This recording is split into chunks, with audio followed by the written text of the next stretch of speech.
Australian Fitness Podcast, we're back at it, and I'm very pleased to say that we have Kev Toonan from 98 Gym and the Sydney Roosters back with us. Kev last joined us on episode 41, and we had a really good chat, and I threatened him that I would definitely have him back on the show. I've got him back on the show. In fact, he can't escape me because the poor bloke's in semi-quarantine, locked up there. Not locked up, but you're in Queensland, mate, because you can't go anywhere else. How are you? I'm good. Thanks for having me so much, mate. It's a pleasure to be back on. We've been relocated from Sydney to sunny Queensland, but we're on the Sunshine Coast, Twin Waters and the Novotel. So looks like we'll be here for a couple more weeks, depending on how the COVID situation goes. But it's just business as usual for us, although we're just doing it from a resort instead of doing it from Sydney. Yeah, well, look, I mean, that's just life at the moment, isn't it? All around the world, you have to be super fluid in everything you do. And I think everyone has learnt that you just adapt to the environment you're placed in because there's no other option. And you guys are doing exactly that. I mean, it must be tricky in some way, shape or form, though, to take your entire team, take them out of their home environment, their comfortable environments. Do you feel, and I'll jump straight into this, do you find that you have some team members that mentally, emotionally cope better with that? And are you guys as a staff across that? I'm sure you are. Yeah, look, like one thing that Trent, the coach, does and always has done really well is that like he's fostered one of the best team cultures I've ever seen. So we've had a culture of just like, hey, don't tell us what we can't do, tell us what we can do, type of thing. So we just get on with the job, and that's from staff to players. We just didn't have any issues, to be honest. It was very, very easy when everyone's, I guess, is looking out to how they can do their job the best, and also at the same time making sure they're looking out for their mates. It went really well. We've got guys and girls with kids and families. Some of us have left ours behind. Like I've left my son back in Sydney. Some of the players are bringing their families to the Sunshine Coast. Others have elected not to. So we'll have a mixed bag of things. But yeah, we definitely factored the travel, the change of pace, disruption. But at the same time, we have a job, and the job is to play football and win. Yeah. You're the strength coach for the Roosters. What at the moment? What are you doing in terms of equipment and facilities? Because you're not in your home training venue. So how have you managed to work around that? Do you have to go off site to a specific venue for that kind of work? Yeah, so we planned the fact that when we first got here, we had I brought along a bunch of bands and med balls. That's all we could pack, and then we put on a truck that was coming a week later. We put barbells, plates, and a whole bunch of other stuff. Mick Steely, I don't know if you've ever heard of him, but he's a performance coach, but also works for Play. And as soon as this thing kicked off, he jumped on the phone. He's organised a gym. So here at the Novotel, there's a full gym set up. That happened within, I think, 4 days of us being here. Plus, we're housed with Penrith, Manly, and Newcastle. Right. And we all pulled our things into the gym. And to be honest, mate, we're not lacking anything at this point. It's been pretty good. Yeah. Isn't it interesting when you are put under times of stress and duress and life throws you a curveball, as you mentioned a moment ago, your culture has held you in good stead. They're often the times, aren't they, when you find out whether or not your culture is healthy or not. You don't really know. When things are great and everything's going beautifully, no one really pays much attention to, is our culture strong? Is our cohesion healthy? But when you get put under stress and when the world gets tipped upside down, if you as a group are holding it together, and clearly you are, and things are going relatively smoothly, that's a good indication that your culture is strong, isn't it?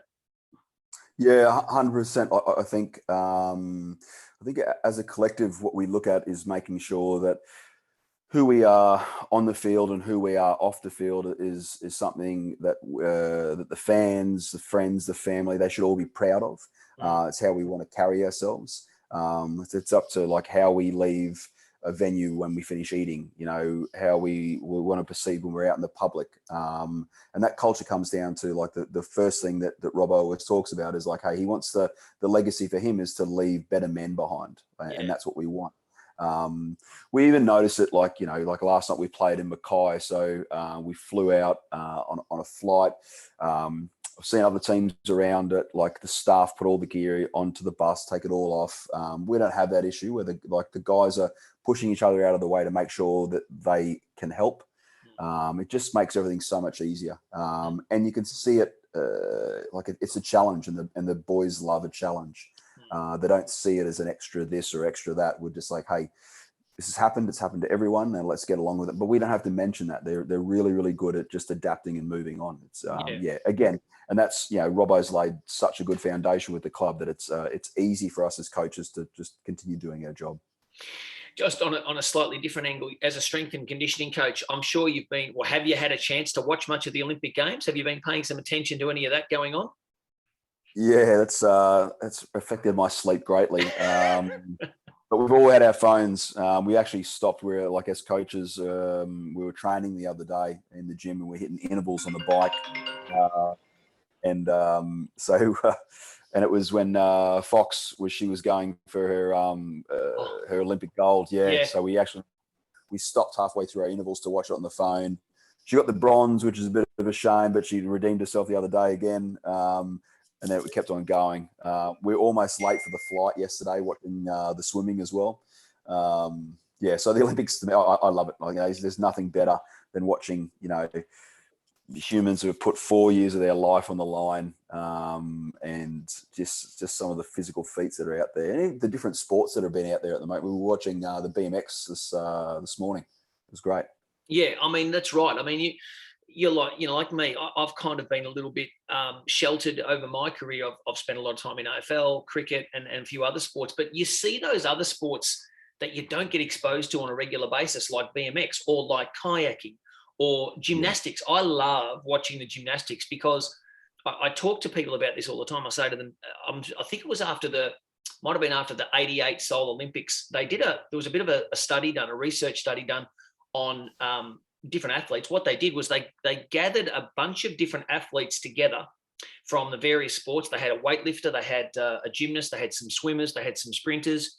I can't remember all of them, but they were some of the different athletes, and they put them all through a battery of physical tests to kind of understand, okay, so who excels in which areas, and they kind of had a pretty clear idea of that. But what they were trying to find out was, overall, who is the most well-rounded athlete of all Olympic athletes? Who excels in power, strength, speed, endurance, aerobic capacity, all of that, right? Yeah. Anyway, this study was done on a cross-section of athletes. Interestingly, the athlete that came out on top in terms of being very good across the entire board was the gymnast. The gymnast had nearly all attributes. They had strength, they had power, they had strength endurance, they had reasonable aerobic capacity, they had good lactic acid, abilities, blah, blah, blah. And so that sometimes surprises people. But I find gymnasts as physical specimens are crazy to look at and watch. Definitely, yeah. It's impressive to watch them. The agility, the speed, the power, and then like, not to mention the grace that they to be able to hold throughout something like that. Like I'm flat out doing a handstand where I put flips. So it's the whole thing is great. Is a great spectacle. And it's also like it's really tough watching someone have their moment, and the moment's too great for them, and they don't sort of live up to where they think they are or whatever it is, and it's but that's the, I guess that's the human part of the whole thing. Like it's awesome to watch both, and you can empathize with the guy or the girl who doesn't quite make it, and you can also try to aspire to the guy or the girl that sits there on the podium as well. And the Olympics, regardless of what people say, in the lead up to it, like, oh, the Olympics, but once it's on, and I think for Australians as well, from such a small country, we produce just such a powerhouse of athletes in all domains. It's something we should be really proud of. Yeah, we do. In a lot of areas, we do punch above our weight. I mean, we always seem to do pretty well in the pool. And then generally week 2, the track and field kicks in, and we're a little less prevalent, I think. But, it's still interesting to watch it, isn't it? Well, when you think about the number of athletes we put in, the swimming, and then we think about the rugby sevens, and you think about, what else we got there? What was I watching the other day that was just phenomenal? I was watching the table tennis. Oh yeah. Well, so we got one here, like in the team room, and we've had a competition running, and the table tennis. I mean, there was a lady. I don't know where she was from. I think it was either the Philippines or China, and it was her. I think it's her 4th consecutive Olympics. Yeah, amazing. But yeah, I really enjoy the road cycling. For me, is a huge favorite as well. That's a feat of human endurance that I believe is unparalleled. That's next level stuff. Do you derive inspiration from other sports and what they do in terms of some of your ideas around conditioning and strength training for your rugby players? Because I know I did a little bit of work as a young guy coaching gymnastics when I was at uni, just for some pocket money as a uni student, coaching junior gymnasts. And I learned an immense amount. I reckon that was where I really understood the importance of trunk strength, because gymnasts are ridiculously strong through all facets of their trunk, in terms of flexion, extension, rotation, stabilization, everything. Their trunks are there. That's the core, literally the core of their skill. Yeah. If they're not strong through there, then they're never going to succeed. And I learnt an immense amount from gymnastic coaches and gymnasts about how to get good conditioning and strength through the trunk region. Has that happened to you? Have you worked in other sports or even in the military, as you have, and dragged some of that stuff across to your rugby?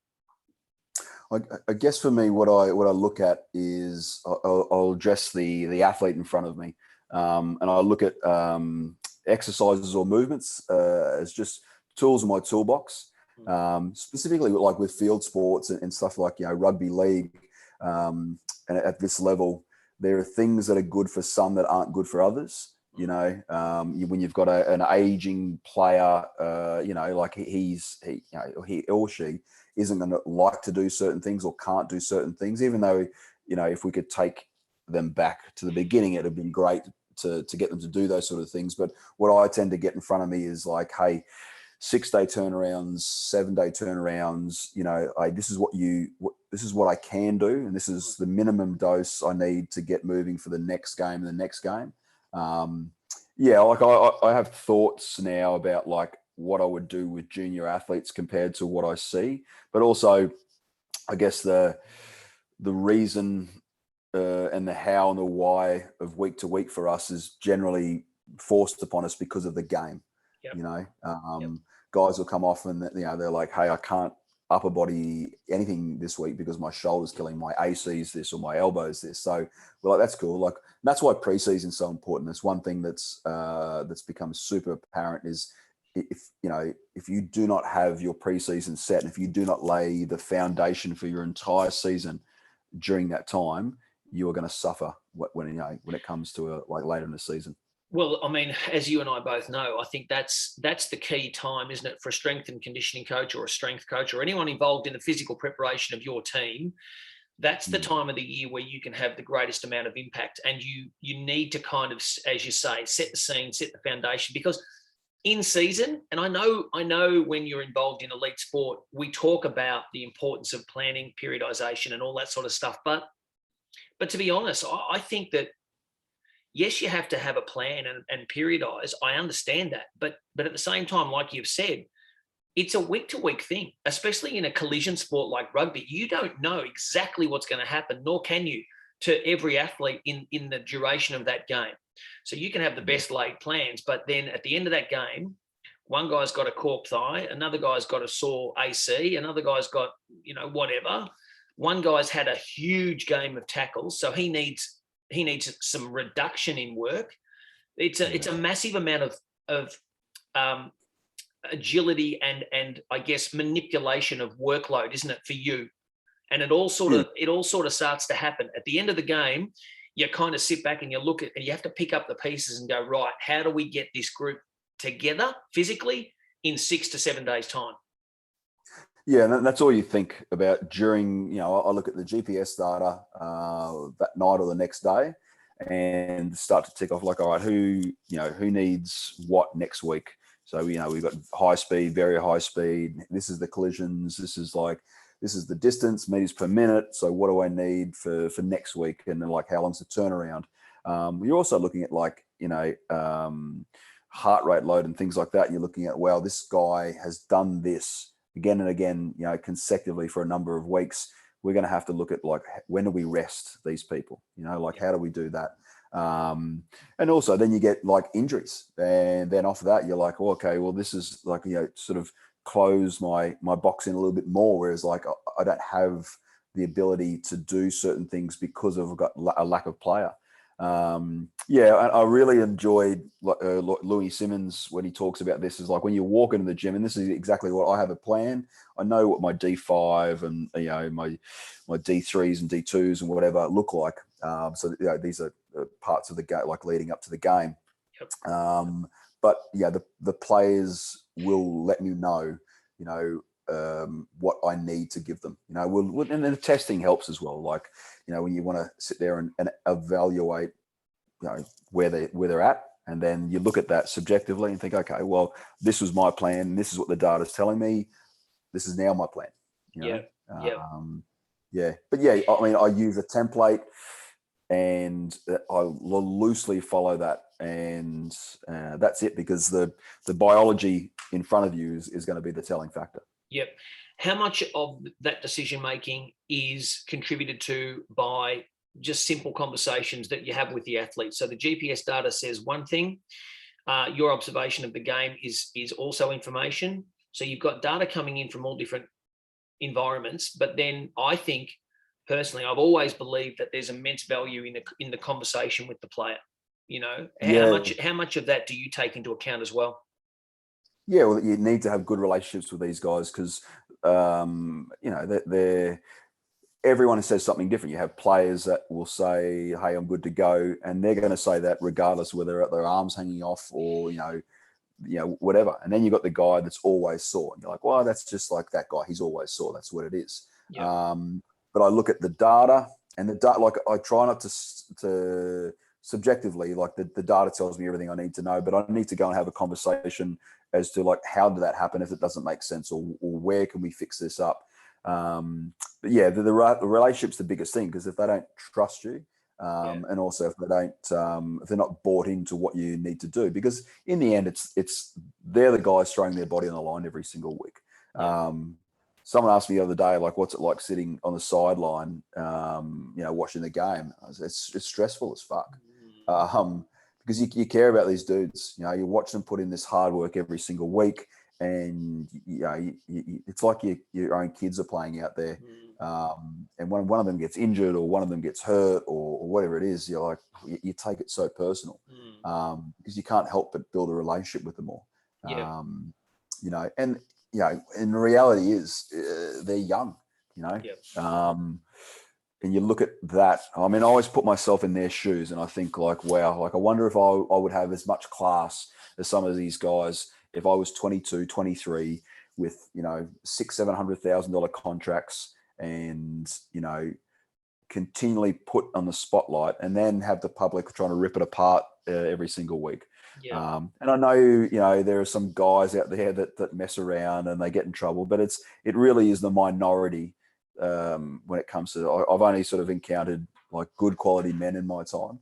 And I believe the relationship you build with them is paramount. That's where the magic sits, in terms of like, I know you know this better than most, is that, the program, it doesn't matter if you write the best periodization program in the world. If they don't understand the intent, and if they don't look at you and go, "Fuck, you're on board in," Yep. then you might as well throw skipping and push-ups, Yep. 100%. That is, I mean, and I say that to younger up and coming strength coaches all the time, that in my experience, now more than ever before, is it critically important to build, I should say, to build a connection and a level of mutual respect between you and the athlete. Because I think, because of competing,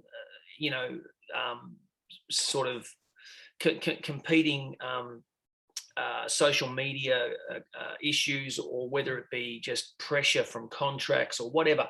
But I think more than ever before, players are under enormous pressure. And also too, I think there's been so many examples of players that have trusted people and been maybe burnt by that. And I think now, if you, as a strength and conditioning coach or a coach of any sort, if you've got an elite athlete whose livelihood is in your hands somewhat, that strength of relationship is critical, and it's only getting to be more so, because they've got to trust someone, don't they? Yeah. And when you think about it, like I guess a lot of people don't think about it in these terms, is that you look at the average shelf life of a player in NRL, it may be 5 years. It could be 3 years. Exactly. Great play for 10 years and maybe 10 or 11, but there's not many. It's 3 to 5 for most of them. So that's 2 contracts. That's what they had. They get to negotiate 2 contracts that will make them a lot of money, but that's not going to last forever. So what they're doing is putting the rest of their life on hold. And most of them have trained since they were kids to get where they are. And they play through injury and pain, and it's also like not wanting to let their teammates down as well. So these guys, and I see it every week, and so as staff, especially the performance staff, we'll meet and we will just agonize over what's the best thing to do for the team, for the player, and we'll have these arguments about but is it best for him long term? Is it the best thing for him to do in 20 years' time? I mean, we had 2 players retire for head knocks, and I couldn't have been happier when they left, and not because the team needs them, and it's a huge hole. You can never fill the hole that these 2 guys left, but that's the best thing in the world, to be able to hold conversations in 10, 15 years' time. Brilliant. Yep. That's exactly what they should have done. Exactly. That's they're the sort of conversations you have. You see the guys like they just want to play, and again, it's, you need to have a huge empathetic view on the whole psychosocial thing as well, whilst remembering it's a game, and it's like anything else. It's like the military. When you're in, everything's great. As soon as you're out, it's like a speeding train. You're forgotten. And it's the same thing will happen with these guys. Yeah. So it's a whirlwind. But they get paid, better. And I think they get paid for exactly what they should do. Some of them probably deserve more. Yeah. So it's a very interesting. I think too, if you got into this game just purely in love with data and things like that, you won't last long in sport. Yep. Because the whole sport is driven by humans. Yep. Well, to pick up on something you just mentioned, I mean, elite sport waits for no one. You're absolutely right. Once you're out of the bubble, so to speak, out of that team environment, it just moves on. But like you say, it's such a fleeting moment in time. But we also know, especially with collision sports like rugby or AFL, there's now such a greater awareness, thank goodness, of the long-term impact of playing such an elite sport at such a high level, at such high speed, high force, so much at stake. Yeah, there's more to sport than, there's more to life than just sport, and there's life to be lived after sport.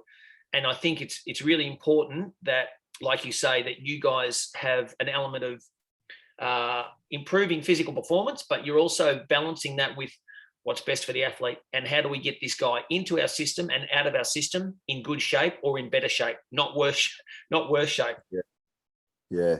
And unfortunately with football, you don't tend to leave in great shape, but but that going in, I still think sport delivers way more and gives way more than it takes. Yep. But in the end, there's a toll on the body and there's a toll on everything. But I think that's you need to pay that price to get that. And I still think what it teaches in terms of, trust and honesty and like a mindset of drive and determination and grit and all these little things that you can tease out, physicality, how to lose gracefully, how to win, how to be a good teammate, all those things I think sport gives us. Yeah. it's when we monetize it too much, is when we forget that the guy holding the ball has a mum, has a dad, has some kids, and will need to operate for the rest of their life, at some capacity. Yeah. But yeah, like, and I love that everyone owns their football team as well. It's something that I really enjoy. When we were allowed to get into Ubers, you'd have a conversation with an Uber driver, and they'd say, "Oh, where you heading? What are you doing? Why are you going to this place?" And I'd say, like, "Oh, I work for the Roosters," and they're like, "Oh, the Roosters, right?" So, I'd get selection picks for that week's game. I'd get a whole bunch of great stuff. And at the start, it used to bother me, but then Trent told me once, he's like, "No, you've got to love that." He said, "They're invested. They're 100% invested." And it is. I do. I love it now. I love having the conversation. I think it's great. And rugby league fans are unlike any others. Yeah. Well, I It's, mean, they're funny. They're funny fans. Well, they are. I used to be the same. I'd get in a taxi, especially if I was going to or from an airport. I was getting on a trip to go overseas with the women's cricket team, and the taxi driver would invariably say, "What do you do?" just to strike up conversation. And if he happened to be a cricket fan, well, then we were away. We were talking. They couldn't believe it. They were loving it. But I think you're right. I think when you get into those conversations, you've got to actually own it and say, "Yeah, I'm with the Roosters. I love my team. I love my team. And who are you with? And we'll get you guys in 3 weeks' time. Don't you worry." That kind of stuff. It's good fun. Yeah. I had actually had James Tedesco's girlfriend's uncle as an Uber driver once, and he had never met James at that point. But he was proud. Yeah. He was very, very proud. Yeah. I ended up getting to work and telling Teddy. I said, "Mate, you've got a very proud uncle over there." That's cool. Just tell him next time that he needs to go faster in that Uber. I think I was late for work that day. And not charge me so much. Yeah. Oh, yeah. But they're funny. Like, it's funny. It's like, I think the sideline, hearing the crowd on the sideline is hilarious. Like the comments that get flicked out. And the boys enjoy it too. I mean, it's just funny. Like they get heckled, but 99% of the time it's all in good humor. So it is fun. Like, I love the passion in the crowd. I love how many people own their team, to the day they die, they own their team. It's great. Mate, I interviewed, I'm not sure if you watched the show last year. Did you happen to catch SAS Australia last year during middle of the year? Yeah, I interviewed a few weeks ago. I had Merrick Watts on the podcast because, I just thought this would be an interesting chat, because here's a guy who is, by all accounts, a very normal, average Aussie bloke, right? I mean, that's what he's based his career on for the last 20 years. But I don't think Merrick's made it out of the selection course at this point. I think he's still there. But mate, I was super impressed with what he did over that show. He was a beast. Yeah, look, he certainly bored all the way in. So Candace Warner and Dave Warner, they're great friends of mine. And Candace had said to me when she got out, she was like, "Well, like, Merrick's gone, he's gone full metal jacket on this one." And it was funny because when I met Merrick for the first time, would have been like a week or two after they got out, he was at the Comedy Store in Sydney. And he come over to me and he was like, "Oh, it's great to finally meet you," and then started telling me about selection. And I was like, "No, I know. Yeah, I know. But yeah, he's great. Like, he was telling me some of the stuff that he did to practice on the going in the way in, like putting himself in a closet, sitting naked on the floor. He downloaded the tracks from the interrogation so he could do it to himself. And like, I love it. I think just the part too where, Foxy and Ant couldn't believe that he was actually a comedian. They're like, "You're kidding me. Like, how, like, you're not funny. You're too serious." Yeah, you're too serious. Yeah, I did say to him that I noticed on a couple of occasions because there were moments in the show where it got pretty intense in terms of what they were doing to these, they're average Australian people. Like, they're not military, operators. And they were putting them through some fairly intense activities. But, I was super impressed with how sometimes he, when everyone was really tired and really cranky and probably a bit stressed, he would just he would actually just break the ice, wouldn't he? He would lift the moment with a bit of Merrick humour. You could see the comedian coming out. Yeah, well, humour is such a great thing to have in moments like that, because I always say, like, you can either laugh or cry in a situation. One of them's got to help you. Yeah. So you might as well laugh at it. But yeah, like Merrick, I thought he did really well. It was funny. Like, Candice was always into him about his push-ups. Because when I was training her, I was like, hey, if you give me shit push-ups, you're going to get in trouble. Like, just hopefully good. And then she come off the show and she's like, I wish someone had said that to Merrick. Yeah. He's doing half reps. Yeah, no, it was great. I think, he's a funny guy, and he's just seemed to carry it on outside the show. He said it gave him something else on top of, like he needed it, and he really wanted it. It gave him something to bite into. And it's like that when you do something really physical, I think, and you really have to push past those easy parts and go dark. I love it when you push the point where you're like, hey, it's going to have to get really uncomfortable and dark here, and I'm just going to have to see what it's like. And that's when you find out about yourself. It's really, really interesting. I find that as a coach, both of athletes and of general population, Kev, I find it enjoyable when you've put a program together and you're taking people through that. And again, it can apply to general pop, it can apply to elite athletes, but you actually, because you've been there yourself and you've seen it for such a long time and so many times, you almost can see a light bulb go off in people's eyes when they go, oh, now I get what my limit is or where my limit can be. You can see them. You can often see the moment where they just go, I've got more. I never realized, but I've actually got more here. Can you recognize that in people when they train, when they're really going to the edge? Yeah. When they stop fighting it, yes, there's a point to where people are resistant to it because they don't think they need it, but it's a fear thing. And once they give into it, and once they just let themselves go and say, hey, I'll pop in here, and they focus in on what they need to do in that moment, and then when they come out the other side and they've achieved something they never thought they could, or done something, or pushed past a point, you can see them just rest, and even though they're exhausted, they're in this like happy place where they're like, hey, I wouldn't have done that without this, I wouldn't have been here without that. So it's interesting, but it's also you can only get someone there if you've got their trust to push them to that position.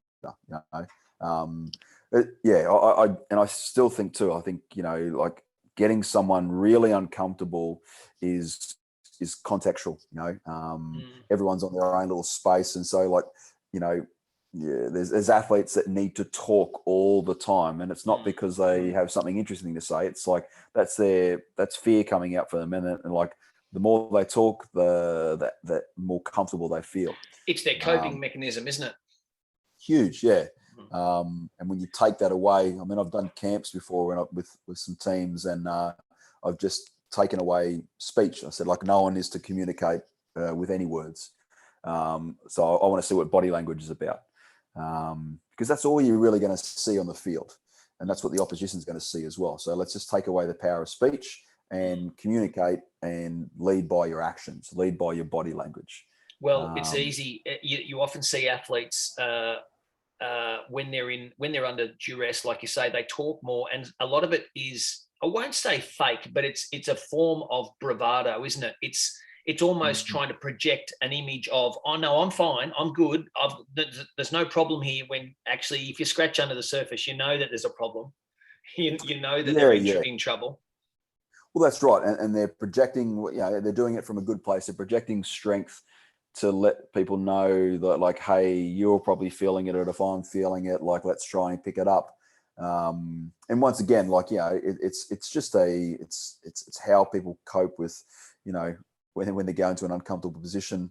But yeah, like, and you can bury down on those type of things as well. But I think, like, now I would, like, with athletes, it's they've got to want it before you can give it to them. They've got to ask for it. Like, hey, how do I get better? And I'm willing to do whatever you think it takes to get me there, as opposed to saying, we're going to do this and if there's no buy-in there, or if they're not prepared or ready for it, they may think they're ready, but then like some people need they need emotional maturity, they need physical maturity to get there, and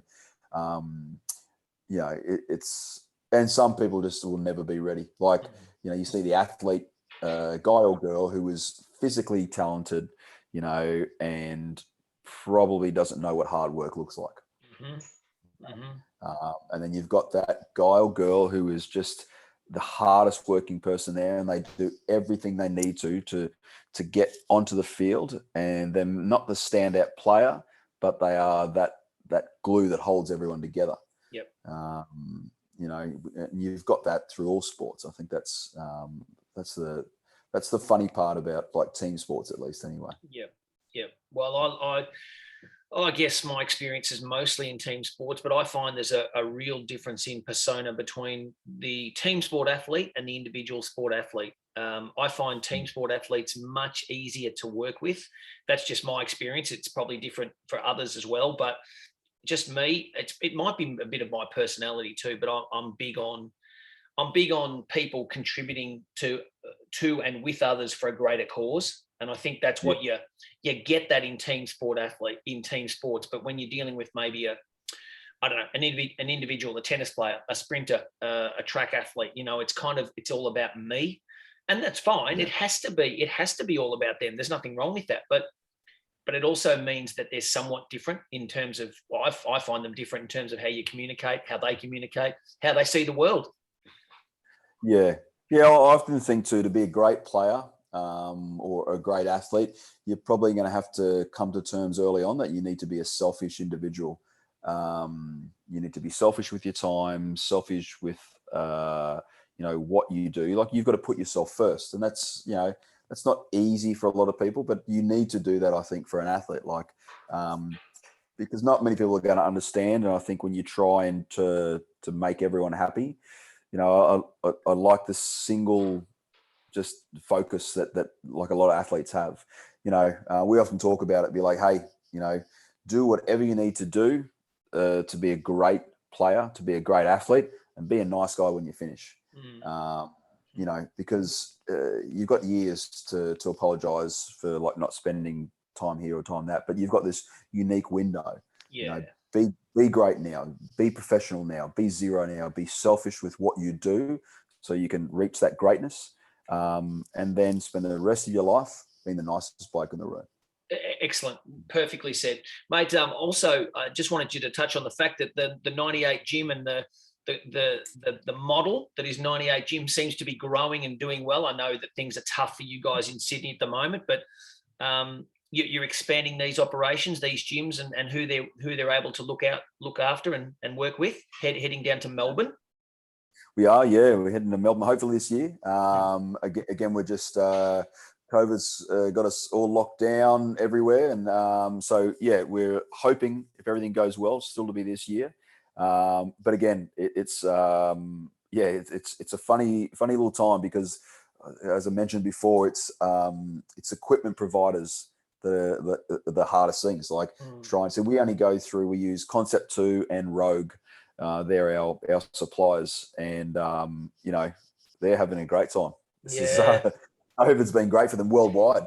So that's the biggest thing. So we're hopefully in Melbourne this year, and it looks to be in Brisbane and Perth as well. Awesome. Well, we're looking out for that now. I want to wish you all the best for the remaining few rounds of NRL up there in Queensland. How many rounds have you got left? What do we got? 5. So we'll be in the grand final. That's already been decided for us. So we've got a couple of really. The boys did really well last night. Very happy against the win against Parramatta. Our first 0 of the season, so it was nice to hold the team to 0. And Penrith next week, which we're really looking forward to.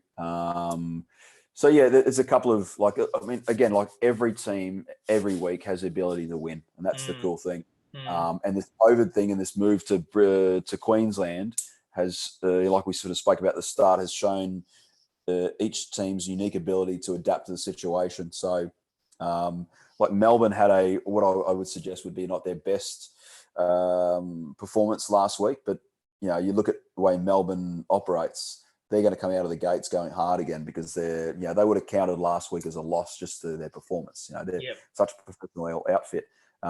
It's cool hanging here as well because we're here with Manly, Penrith, and Newcastle, and we're I guess we're against each other on the field, but straight away, it's surprising how many players have played for the Roosters before as well. Yeah. Yep. Well, it's pretty standard behaviour for professional athletes to move around various franchises throughout their career. It's pretty rare, isn't it, these days that someone will be maybe only with one organisation for their entire career. Yeah, you don't get too many wide club men. No. Yeah. So we're looking forward to it.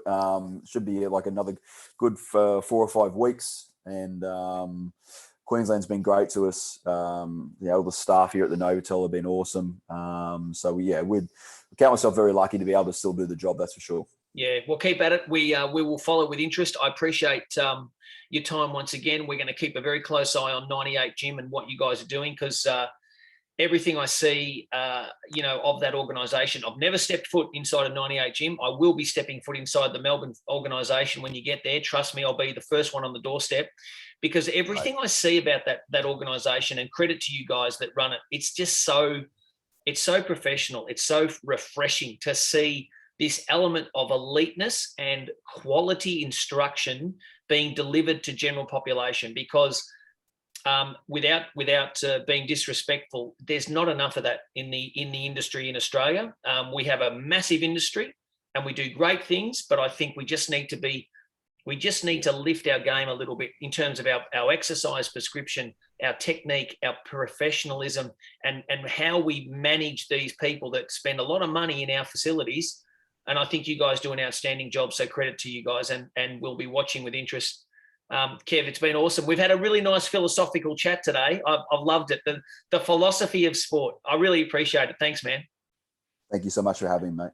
All right. You take care. We'll talk soon. Yeah. Ciao.